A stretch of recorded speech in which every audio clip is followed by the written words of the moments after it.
Predikcia. Budúcnosť. Odhalenie pravdy. Skôr ako sa stane. Túžba. Ľudstva odrážila. Kto by to vedel, ten by vládol vesmíru. Tak ako Paul v Dune. Viete ako?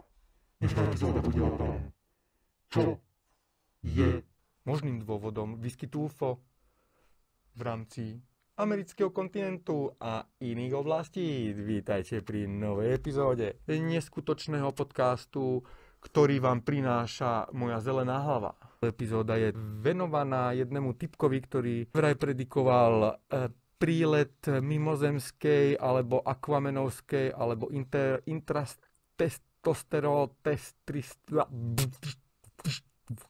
Chápete? Tento typek sa volá Cliff High, čo mi pripomína, že možno, že Cliff High už od zmena vyplýva, užíval veci, ktoré mu pomáhali prichádzať na podobné teórie. Takže preto sme sa tu vy všetci stretli, aby sme zasa stratili čas nepodstatnými teóriami, ktoré sú nepodstatné pre človeka, ale podstatné pre ľudstvo.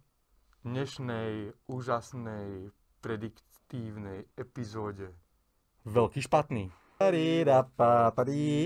Podľa preskúmaných zdrojov našou umelou inteligenciou, čo je v podstate len taká náhražka, alebo čo by som to... Armáda má umelú inteligenciu.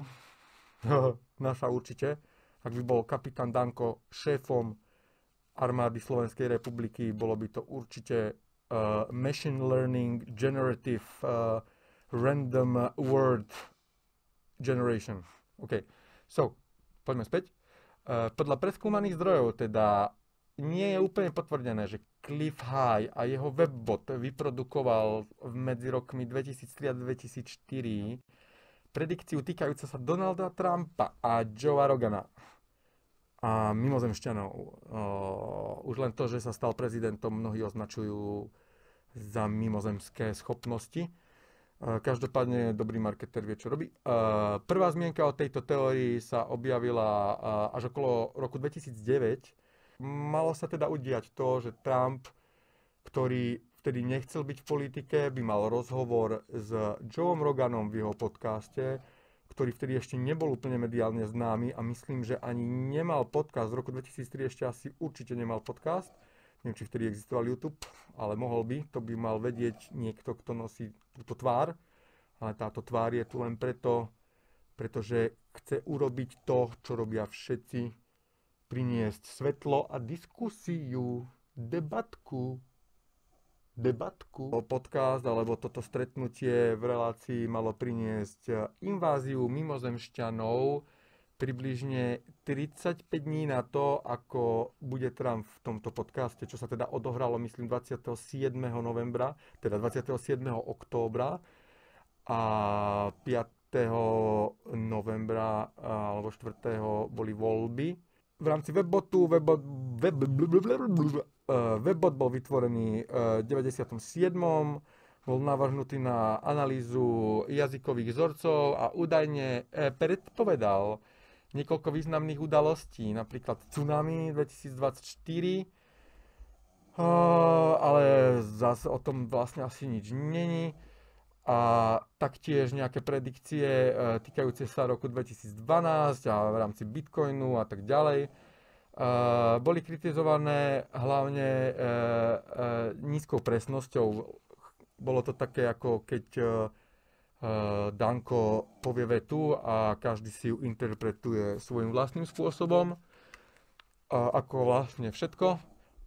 Predikcia v rámci Joea Rogana a Trumpa sa teda reálne objavila až po týchto udalostiach. To bolo niekedy v roku 2009, kedy Cliff Super High a jeho komunita dealerov okolo projektu Webbot začala šíriť interpretácie, ktoré neskôr spojili Trumpa a Rogana s touto predikciou. Takže to prišlo až v retrospektíve. Nespomína sa však žiadna priama citácia alebo správa z tohto roku 2009. Takže je to všetko vlastne retrospektívna diskusia. Čo tvrdili teda už v roku 2009 je zaujímavé. Hej, Kozmo, nazdar. Čo je zaujímavé, že tvrdili už v roku 2009 je to, že ten Rogan sa má teda stretnúť s tou významnou politickou osobnosťou a že práve Donald Trump by mal byť táto osobnosť. Vtedy Trump nemal záujem o voľby, myslím, že to bolo až v roku 2012, kedy išiel do politiky. Vlastne od toho rozhovoru by malo uplynúť 39 dní a vtedy by vlastne mala nastať mimozemská invázia, ktorá nastala teda dronová invázia, pretože máme teraz nové pomenovanie, ktorá nastala, myslím, 3. Od 3. boli hlásené nejaké prvé nevysvetliteľné úkazy na nebi nad New Jersey a viac menej posledných od tej doby sa len zvyšuje aktivita a prvá interpretácia tejto udalosti je pripisovaná samotnému Cliffovi Hayovi, ktorý po návšteve lokálneho dílera hovorí o kvázi nejakých altoch alebo alt reportoch, asymmetrical language trend analysis, alebo analyzoval jazykové vzory na internete. Presné zmienky o Trumpovi a Roganovi však v roku 2009 neexistovali a v explicitnej forme. Iba v rámci špekulácií okolo politických lídrov a mediálnych hostiteľov. V roku 2009 bol Webbot známy svojim širokým a často vágnymi predikciami, pričom táto konkrétna spojitosť Donalda Trumpa a mimozemšťanov začala byť zdôrazňovaná až neskôr, najmä po Trumpovom politickom vzostupe a Roganovej popularite. Dôkazy o tejto predikcii v jasnom znení priamo z roku 2009 zatiaľ neexistujú. Proste spomienky ľudí, teda, ktorí akože si spomínajú, že niečo také bolo, ale ako vieme, spomienky sa dajú zmeniť, vymazať, posunúť, upraviť. A nemusíte mať na to ani prístroj, stačí zabudnúť. A niekto vám to pripomenie svojou verziou a tá verzia je vlastne, potom sa stane vašou a nemuselo to tak vôbec byť.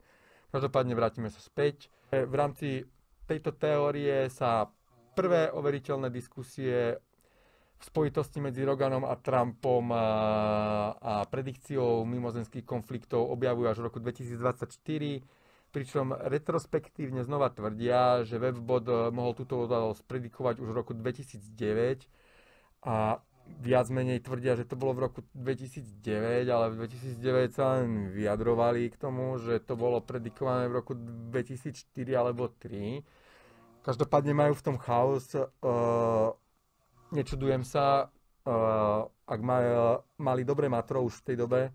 Cliff High robil reporty.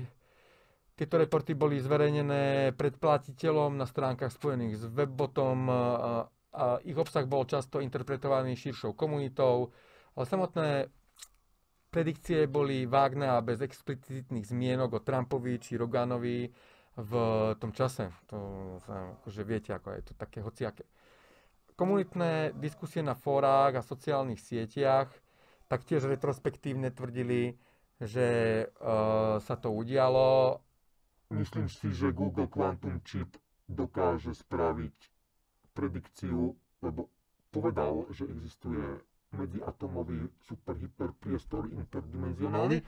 Webbot, niečo, čo vytvoril človek s menom High, keď sa vracal od svojho lokálneho dílera.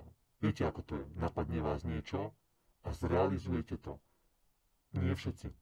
Webbot je niečo, čo predikuje udalosti na základe veci, ktoré sa hľadajú na internete. Od roku 2004 mal predikovať napadnutie mimozemšťanmi. Po nie moc dôkladnom pátraní, ktoré urobila naša umelá inteligencia, sme zistili, že všetky tieto teórie ohľadom apokalypsy 35 dní po tom, ako bude Donald Trump u Joea Rogana, sú založené na nepodložených, nedokázateľných udalostiach.